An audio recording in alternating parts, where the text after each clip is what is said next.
ये शख्सियत किसी शायर की कम किसी रॉकस्टार की ज़्यादा लगती है।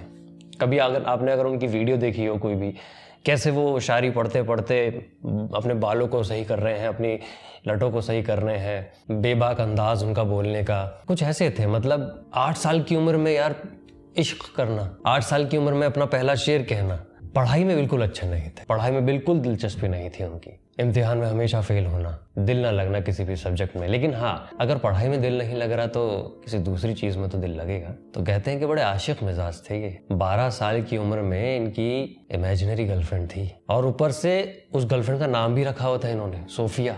उसको ख़त भी लिखते थे। लेकिन अब ये ख्याली दुनिया से तो बाहर आना था ना, इस असल ज़िंदगी में भी तो आना था। तो उनको प्यार हुआ जब जवानी में आए अपने, तो प्यार भी हुआ, मोहब्बत हुई इनको, लेकिन फिर भी दुखी से रहे। अब आप कहेंगे कि यार मोहब्बत हुई और फिर दुखी भी हैं, वो इसलिए क्योंकि इन्होंने अपने इश्क का इजहार